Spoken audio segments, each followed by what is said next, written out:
Hello everyone, welcome to our channel. இந்த வீடியோல நம்ம பார்க்க போற டாபிக் என்னன்னா கார்ப்பரேட் அக்கவுண்டிங் வேல்யூவேஷன் ஆஃப் ஷேர்ஸ்ல ஈல்டு மெத்தட். போன வீடியோல என்ன பார்த்திருப்போம்னா நெட் அசெட் மெத்தட். அதோட நெக்ஸ்ட் மெத்தட் தான் வந்து yield method.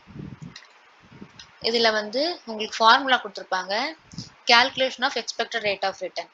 Expected rate of return என்னன்னு பார்த்தீங்கன்னா நம்ம இன்வெஸ்ட் பண்ண அமௌண்ட்ல இருந்து எவ்வளோ ரிட்டர்ன் வந்து நம்ம எதிர்பார்க்குறோம் அதுதான் வந்து எக்ஸ்பெக்டட் ரேட் ஆஃப் ரிட்டர்ன். அதுக்கான ஃபார்முலா வந்துட்டு profit for the equity dividend divided by paid up equity capital into 100. இந்த இன்டூ 100ன்றது வந்து இந்த ரெண்டுத்துக்கும் சேர்த்து காமனாக வந்து இன்டூ 100 ஃபர்ஸ்ட் வந்து டிவைட் பண்ணிட்டு அதுக்கப்புறம் மல்டிப்ளை பண்ணணும் இன்டூ 100. அப்படி பண்ணால் உங்களுக்கு வந்து அந்த பெர்சன்டேஜ் கிடைக்கும், அதுக்காக தான் பண்ணுறோம். Next calculation of yield value per share. இதுக்கு என்ன ஃபார்முலா கொடுத்துருக்காங்கன்னா expected rate of return divided by normal rate of return into paid up value per equity share. First வந்து இங்க கண்டுபிடிக்கிறோமா expected rate of return அது divided by normal rate of return அது வந்து கொஸ்டின்லயே கொடுத்துருப்பாங்க into paid up value per equity share. இதை பண்ணோம்னா உங்களுக்கு வந்து yield value எவ்வளோ ஒரு ஷேருக்கு அப்படின்னு நம்ம வந்து கண்டுபிடிச்சிடலாம். இப்போ சம் பார்க்கலாம். First என்ன கொடுத்துருக்காங்க 6000 8% preference shares of rupees 100 each rupees 6 lakh. Preference ஷேர்ஸ்னால் உங்களுக்கே தெரியும். ஃபர்ஸ்ட் வந்து ப்ரிஃபரன்ஸ்னால் என்னென்னு பார்த்தீங்கன்னா முன்னுரிமை. ஷேர் ஹோல்டர்ஸில் ரெண்டு இருக்காங்க, equity share holders, preference share holders. First வந்து ப்ரிஃபரன்ஸ் தான் பார்ப்பாங்க, அதுக்கப்புறம் தான் ஈக்விட்டி ஷேர் ஹோல்டர்ஸ்க்கு வந்து டிவிடெண்ட் கொடுப்பாங்க. Next 7000 equity shares of rupees 10 each rupees 70,000. Expected profit per year before tax அது வந்து 2 lakhs கொடுத்துருக்காங்க. அது ஒன்றுமே இல்லை, ப்ராஃபிட் தான் கொடுத்துருக்காங்க. ரேட் ஆஃப் டேக்ஸ் வந்து 50%. ட்ரான்ஸ்ஃபர் டு ஜென்ரல் ரிசர்வ் பார்த்தீங்கன்னா 10% of profit. Normal rate of earnings வந்து 10%. இப்போ சொல்யூஷன் பார்க்கலாம். இதில் பார்த்தீங்கன்னா நம்ம ஃபர்ஸ்ட் வந்து ப்ராஃபிட் கண்டுபிடிக்க போகிறோம். எது நம்மளுக்கு வந்து ஒரிஜினல் ப்ராஃபிட் அது வந்து நம்மளுக்கு இன்னும் தெரியாது. எக்ஸ்பெக்டட் ப்ராஃபிட்னு கொடுத்துருக்காங்க, நம்மளோட ஒரிஜினல் ப்ராஃபிட் என்ன அதை வந்து நம்ம பார்க்க போகிறோம். ப்ராஃபிட் வந்துட்டு 2 lakhs. அதுதான் அந்த கொஸ்டின்ல என்ன கொடுத்துருப்பாங்கன்னா எக்ஸ்பெக்டட் ப்ராஃபிட் பர் இயர் அப்படின்னு சொல்லிட்டு கொடுத்துருப்பாங்க, பிஃபோர் டேக்ஸ்னு கொடுத்துருப்பாங்க, அதுதான் வந்து 2 lakhs. இதில் ட்ரான்ஸ்ஃபர் டு ஜென்ரல் ரிசர்வ் வந்துட்டு 10% ஆஃப் ப்ராஃபிட்னு கொடுத்துருக்காங்க. இது ஏன் நம்ம வந்து டேக்ஸுக்கு முன்னாடியே லெஸ் பண்ணுறோம்னா ஜென்ரல் ரிசர்வ்னா என்னன்னு பார்த்தீங்கன்னா நம்ம வந்து ப்ராஃபிட் ஏர்ன் பண்ணது வந்து ஒரு சர்டன் அமௌண்ட் எடுத்து ஒரு சர்டன் பர்சன்டேஜ் ஆஃப் அமௌண்ட் எடுத்து தனியாக வச்சுருவோம். அது எதுக்காகனா ஃபியூச்சர் யூஸ்க்காக. அதை வந்து நம்ம எதுவுமே தொடவே மாட்டோம், அது பாட்டுக்கு தனியாக இருக்கும். அதுதான் வந்து ட்ரான்ஸ்ஃபர் டு ஜென்ரல் ரிசர்வ் 10% கொடுத்துருக்காங்க. ஸோ நம்ம என்ன பண்ணணும், ப்ராஃபிட்லேருந்து 2 lakhs இன்ட்டு 10% பண்ணோம்னா 20,000. ஸோ 2 lakhs மைனஸ் 20,000 பண்ணால் 1,80,000. இப்போ நம்ம வந்து டேக்ஸ் லெஸ் பண்ணுறோம். டேக்ஸ் எதுக்காக லெஸ் பண்ணோம்னா எப்பவுமே நம்ம வந்து ப்ராஃபிட் ஏர்ன் பண்ணிவிட்டு ப்ராஃபிட் ஏர்ன் பண்ணுறோம், அதை நம்ம அப்படியே வச்சுக்க மாட்டோம், அதை வந்து கண்டிப்பாக வந்து ஒரு பர்சன்டேஜ் ஆஃப் அமௌண்ட்டை வந்துட்டு கவர்மெண்ட்டுக்கு கொடுக்கணும். ஸோ அதுக்காக தான் வந்து டேக்ஸ் அட் 50%. இதுலேயும் கொஸ்டின்லேயே கொடுத்துருப்பாங்க பிஃபோர் டேக்ஸ்னு. ஸோ நம்ம வந்து டேக்ஸ் லெஸ் பண்ணுறோம்.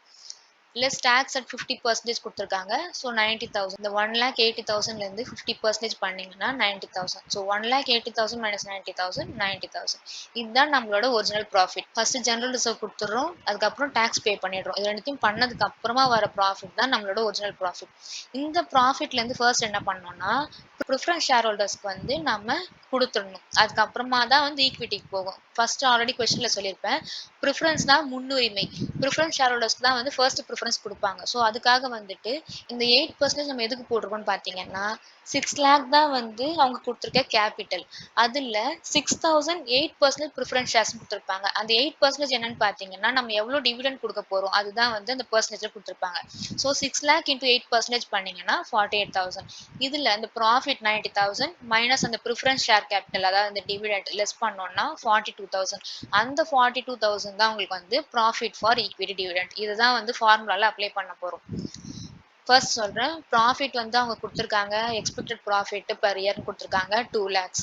அதில் ட்ரான்ஸ்ஃபர் டு ஜென்ரல் ரிசர்வ். எதுக்கு நம்ம ஃபஸ்ட்டு ஜென்ரல் ரிசர்வ் பண்ணுறோம் பார்த்தீங்கன்னா ட்ரான்ஸ்ஃபர் பண்ணுறோம்னு பார்த்தீங்கன்னா நம்ம டேக்ஸ்லாம் பே பண்ணுறதுக்கு முன்னாடியே நம்ம ப்ராஃபிட்லேருந்து ஒரு அமௌண்ட் எடுத்து நம்ம தனியாக வச்சிடணும். அது ஃபியூச்சர் யூஸ்க்காக வச்சுருப்போம். அதை வந்து எதுவுமே டிஸ்டர்ப் பண்ணவே கூடாது, அப்படியே தான் இருக்கும். எப்பயாவது ஃபியூச்சரில் நம்மளுக்கு வந்து ரொம்ப லாஸ் இருக்குது அப்படின்ற போது தான் அதை வந்து எடுத்துப்பாங்க. ஸோ அது வந்து 2 lakhs இன்ட்டு 10%. 10% எப்படி வந்துருக்குன்னு பார்த்தீங்கன்னா கொஸ்டினில் 10% கொடுத்துருக்காங்க. ஸோ 2 lakh இன்ட்டு 10% பண்ணா 20,000. 2 lakh minus 20,000 1,80,000. Next tax. எப்பவுமே டாக்ஸ்ன்றது வந்து ப்ராஃபிட் ஏர்ன் பண்ணா கண்டிப்பா டாக்ஸ் பே பண்ணி ஆகணும். அப்படி பண்ணும்போது டாக்ஸ் வந்து 50% போட்டிருக்காங்க. ஸோ டாக்ஸ் அட் 50% வந்து இந்த 1,80,000ல இருந்து 50% பண்ணோம்னா 90,000. இது ரெண்டுத்தையும் மைனஸ் பண்ணிட்டா 90,000. இதுதான் நம்மளுக்கு வந்து ஒரிஜினல் ப்ராஃபிட்.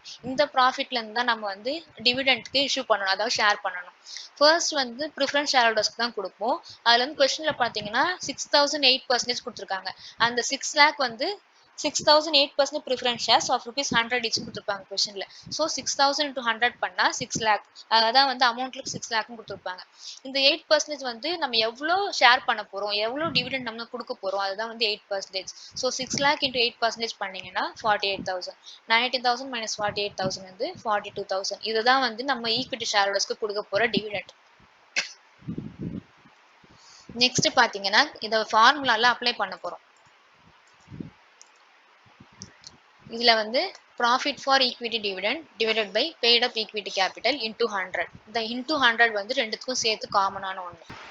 இதுல profit for equity dividend நம்ம கண்டுபிடிச்சிருக்கோம் 42,000 divided by paid up equity capital. equity capitalனா questionல பாருங்க 7,000 equity shares of rupees 10 each 70,000 கொடுத்திருக்காங்க. ஸோ அந்த 70,000 இங்க into 100 வந்துட்டு அது ஃபார்முலாலேயே இருக்கு. ஸோ 42,000 by 70,000 into 100 பண்ணீங்கன்னா 60%. ஃபர்ஸ்ட் வந்துட்டு 42,000யும் 70,000யும் டிவைட் பண்ணணும், அதுக்கப்புறம் தான் into 100 பண்ணணும். பண்ணீங்கன்னா 60%. ஃபர்ஸ்ட் ஃபார்முலாக்கு நம்ம கண்டுபிடிச்சிருக்கோம், அதாவது எக்ஸ்பெக்டட் ரேட் ஆஃப் ரிட்டர்ன் கண்டுபிடிச்சாச்சு. நெக்ஸ்ட் பாத்தீங்கன்னா calculation of yield value per share. Yield value வந்துட்டு expected rate of return divided by normal rate of return into paid up value per equity share. இதுல வந்து expected rate of return நம்ம கண்டுபிடிச்சிருக்கோம், அதாவது 60%. Next normal rate of return என்னன்னு பாத்தீங்கன்னா கொஸ்டின்ல normal rate of earnings வந்து 10% கொடுத்திருக்காங்க. ஸோ அந்த 10% 60% by 10% into paid up value per equity share. paid up value என்னன்னு பாத்தீங்கன்னா ஈக்விட்டி ஷேரோட ஒரு ஈக்விட்டி ஷேரோட வேல்யூ எவ்வளோ, அது எவ்வளவு கொடுத்திருக்காங்க பாத்தீங்கன்னா ₹10 ஈச்னு கொடுத்திருக்காங்க. ஸோ into 10 இதை வந்து கால்குலேட் பண்ணீங்கன்னா ₹60. 60 by 10 into 10. ஃபர்ஸ்ட் டிவைட் பண்ணிட்டு அதுக்கப்புறம் into 10 பண்ணீங்கன்னா ₹60. நான் உங்களுக்கு ஃபர்ஸ்ட்ல இருந்து வரேன். ஃபர்ஸ்ட் என்ன பண்றோம், ப்ராஃபிட் கால்குலேட் பண்றோம். இந்த ப்ராஃபிட் எதுக்காக கால்குலேட் பண்றோம்னா ஈக்விட்டி டிவிடெண்ட் எவ்வளோன்னு கண்டுபிடிக்கிறது தான் ப்ராஃபிட் கால்குலேட் பண்றோம். அந்த ப்ராஃபிட் கொஸ்டின்ல வந்து எக்ஸ்பெக்டட் ப்ராஃபிட் கொடுத்துட்டாங்க 2 lakhs. அதுல transfer to general reserve. General reserve வந்து நம்ம எப்பவுமே எடுத்து வச்சிடணும், அதாவது ப்ராஃபிட்ல இருந்து ஒரு பெர்சன்டேஜ் அமௌண்ட்டை வந்துட்டு எடுத்து வச்சிடணும். So transfer to general reserve வந்துட்டு 2 lakhs into 10%. 10% கொஸ்டின்ல கொடுத்துருக்காங்க. ஸோ 2 lakh into 10% பண்ணோம்னா 20,000. 2 lakh minus 20,000 பண்ணா 1,80,000. நெக்ஸ்ட் டாக்ஸ் வந்து 50% கொடுத்துருக்காங்க. 50% வந்து லெஸ் பண்ணிட்டோம்னா 1,80,000 மைனஸ் 90,000 பண்ணா 90,000. இதுதான் நம்மளுக்கு வந்து ஒரிஜினல் ப்ராஃபிட். ப்ராஃபிட்ல இருந்து நம்ம கண்டிப்பா ப்ரிஃபரன்ஸ் ஷேர் ஹோல்டர்ஸ்க்கு வந்து கொடுத்தே ஆகணும் டிவிடெண்ட். அவங்களுக்குலாம் போனதுக்கு அப்புறமா தான் ஈக்விட்டிக்கு போகும். ஸோ ஃபர்ஸ்ட் வந்து ப்ராஃபிட்ல இருந்து ப்ரிஃபரன்ஸ் ஷேர் ஹோல்டர்ஸ்க்கு எவ்வளவு கொடுக்க போறோம்னு பார்க்க போறோம். அதுல 6 lakh கொடுத்துருக்காங்க, கொஸ்டின்ல வந்து 8% கொடுத்துருக்காங்க. ஸோ 6 lakh into 8% பண்ணீங்கன்னா 48,000. 90,000 minus 48,000 பண்ணா 42,000. இதுதான் வந்து ஈக்விட்டி ஷேர் ஹோல்டர்ஸ்க்கு போக வேண்டிய டிவிடெண்ட், அதாவது ஈக்விட்டி டிவிடெண்ட். நெக்ஸ்ட் இதை வந்து ஃபார்முலால அப்ளை பண்ணணும்.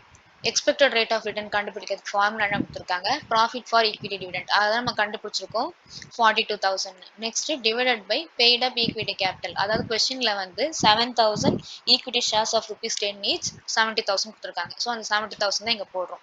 42,000 டிவைட் பை 70,000 பண்ணி into 100 பண்ணோம்னா 60%. ஃபர்ஸ்ட் டிவைட் பண்ணணும், அதுக்கப்புறம் மல்டிப்ளை பண்ணணும். செகண்ட் ஃபார்முலா பாத்தீங்கன்னா ஈல்டு வேல்யூ பெர் ஷேர் கண்டுபிடிக்கிறதுக்கு. அதுக்கு ஃபார்முலா என்னன்னா expected rate of return divided by normal rate of return into paid up value per equity share. இதை ஃபர்ஸ்ட் டிவைட் பண்ணிட்டு அதுக்கப்புறம் மல்டிப்ளை பண்ணணும். எக்ஸ்பெக்டட் ரேட் ஆஃப் ரிட்டர்ன் நம்ம கண்டுபிடிச்சது 60%. நார்மல் ரேட் ஆஃப் ரிட்டர்ன் கொஸ்டின்லேயே கொடுத்துருக்கு, அதான் வந்து நார்மல் ரேட் ஆஃப் ஏர்னிங்ஸ் தான் நார்மல் ரேட் ஆஃப் ரிட்டர்ன்.